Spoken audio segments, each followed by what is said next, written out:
guess just talk about the challenges of what Virginia poses and to you guys and all that.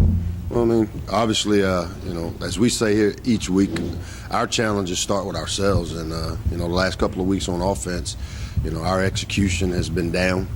You look back to last week and, you're 14% efficient running the ball, 20% efficient throwing the ball. That keeps you in a lot of third and long situations, and then when you're 2 for 15 in those, you don't sustain drives. So for us, it's about not as much about Virginia defensively as about us and us executing the things we want to get executed on offense. With the running game against Florida State, what was the main problem? Well, we didn't get a lot of movement at the point of attack. I thought we missed a few reads there. A lot of our run game is predicated on our quarterback and his own read game, and I think, once CJ went down, some things changed a little bit there in what we were able to get executed. But, for us, again, we've got to block people better. We've got to maintain blocks.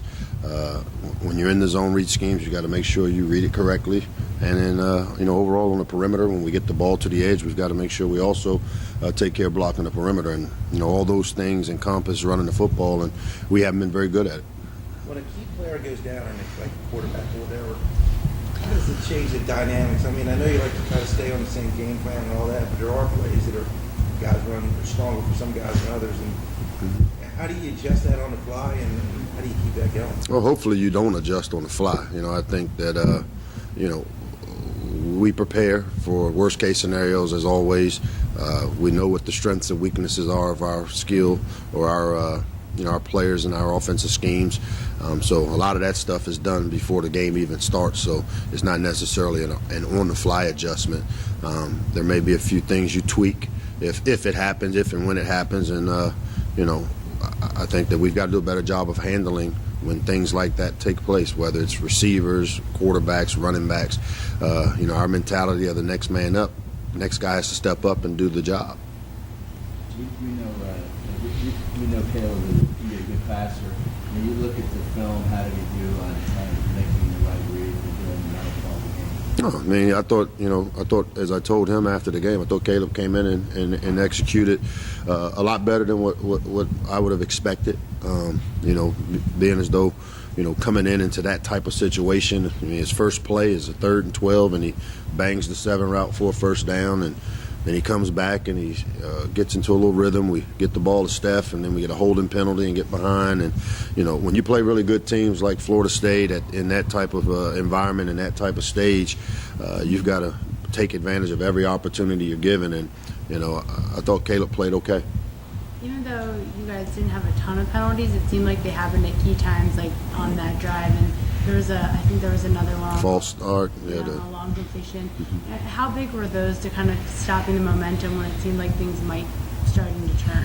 Well, I mean, I think the big thing is anytime, we talk about it here, all the time with you guys that, the first opponent we've got to defeat is ourselves. And when you drop balls, fumble balls, have offensive penalties, sacks, throw interceptions, those things are killer. And for us, on offense, when you play a top 10 team, you've got to make and take all those opportunities. And, I felt like early in the game we had some opportunities to, if we make the play, it changes kind of the dynamics of the game.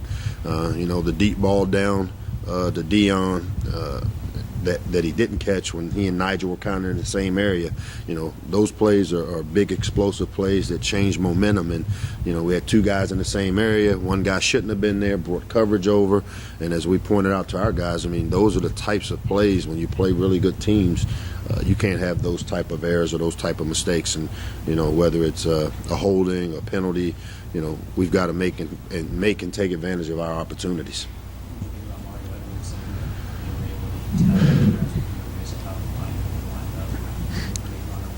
I mean, obviously it's disappointing. That's something that we look at from a self-scout. It's not something new that, that we haven't talked about with our guys. Obviously, that's a pretty basic premise that as an offensive lineman, your stance has to be consistent, no different than a receiver. When it's a run play, not coming off the ball, and a receiver when it's a pass play coming off the ball, or a quarterback when it's a pass, licking his fingers, or when it's a run, getting underneath there and not licking your fingers. So we scout all those things. It's disappointing if that was the case, and obviously they said that they were able to tell the difference, and we've got to get those types of things corrected to not give our opponents any unneeded advantages. When we watched film, were you able to see what he was talking about? Did you kind of understand? I mean, I don't know if it's I don't know if it's as noticeable as maybe they seem to make it. I mean, I saw him on tape a couple times pointing to the air like, "Hey, it's a pass," but I didn't see that every single time we threw the ball. So, was he able to maybe get it? Probably, but it's definitely something as a coach you want to get corrected. So, if it's there, we'll get it corrected, and our linemen will learn from it, and we'll do the things we got to do to make sure that doesn't happen again. How spirited has practice been? If you notice the players have been able to put it behind them, and no one ever talks about the coaches. How long does it take the coaches to recover when you thought you had a great game plan coming in and things broke down and you got to get ready for next week? It's no different than the players. I mean, we got a 24-hour rule. It's a long season. We lost a game to a really good team that, obviously not in the fashion that we didn't go out and play in the fashion we wanted to play at this stage of the season. But that's why we didn't put a lot into that one game. I mean, we've put it into whatever the upcoming game is. And right now our energy and efforts are all towards our upcoming game against Virginia. And, whether it's spirited, I mean, we've tried to go about it with the same mentality that we take. We're going to practice hard. We're going to practice physical. We're going to practice with great efforts. We know that, winning is a byproduct of what happens Monday through Friday. And, I thought we had pretty good practice Sunday. And I thought yesterday's practice was above average. And, we got to have a pretty good Wednesday here. You talked about the run game and the things that you saw that they didn't do well against Florida State. How correctable are those mistakes? Like, how quickly can they fix those to improve against them for Virginia? Well, fortunate from an efficiency and a standpoint, all those things are correctable, whether it's through, the change of personnel or guys getting better at the techniques and going back in and reworking some of the fundamental things that it takes. And so, as with anything, when you go and evaluate yourself and you look at we self-scout ourselves every Monday, and we look to see, hey, who are we? And, your personnel dictates who you are first and foremost, and then what you can get accomplished or get executed is the second and most important thing. And so we look at that each week, and, we feel good about the plan that we're putting together as we go into Virginia Saturday. And, we've got to get it cleaned up a little bit more today, and then tomorrow and Friday have a pretty good walkthrough and a mental day, and then go out and execute it Saturday against a good Virginia defense. You talked about personnel. Do you think there might be any personnel changes? Do you feel like you still have the 5 best guys on the line right now? We do personnel on Thursdays because that's when we know who's available to play, who's not. What we look for is to continue to see who's productive, who's doing the best job of executing his or her assignment. We talk about doing your job. We look to see who's doing their job the best, and if we feel there's a guy that's doing the job better than the guy maybe ahead of him, then those decisions are made, obviously with the head ball coach first, and then collectively when we talk personnel. Is there a common thread between West Virginia and Florida State game that Stephon and why has been since he got in the chase? No, I don't think so. I mean, I think that, we've got some talented receivers. I think, a lot of people get spoiled with the fact that, Stephon was a guy last year that made a ton of plays, and he was a guy that was new to the scene, to defenses. And I think because of the way he's defended, people are going to try to take away your best players, on defense, and it's opened the doors up for some other guys. And, we'll continue to find ways to keep Steph involved. We'll continue to find ways, when you play receiver, it's a little different than playing any other position because the ball's dictated based on coverages. And, if they want to double Steph, it opens things up for everybody else. And, part of what we talked about going into the year, not directed at necessarily Stephon or any particular person, is, we are who we are because of all of us. And, if guys, they want to take away Stephon Diggs, we'll continue to be creative with how we get them and keep them involved. But it opens the doors up for guys like Dion. It opens the doors up for our running game. It opens the doors up for Nigel, for our tight end. So, not surprised, but obviously we've got to do a better job to continue to find ways to get our, playmakers the ball. Is he someone that you see getting frustrated, or does he do a good job kind of understanding? I don't see it.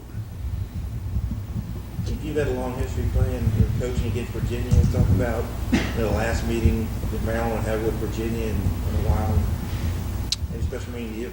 I mean, for me, as I say before, we play whoever the schedule dictates, and the sentimental values and all those things. As a coach, it's hard to get into because once we're done with Virginia, we're on to our next opponent, and that's something maybe you look at in the off season, or you kind of then it hits you. But right now, our focus is playing the game, finding a way to give ourselves a game plan and execute a game plan to get us a W on Saturday. And Jaquil came in, he had a couple of good carries at the end of the game. Do you feel like that was more of a factor of where the game was at that point, or could you see him getting some more carries?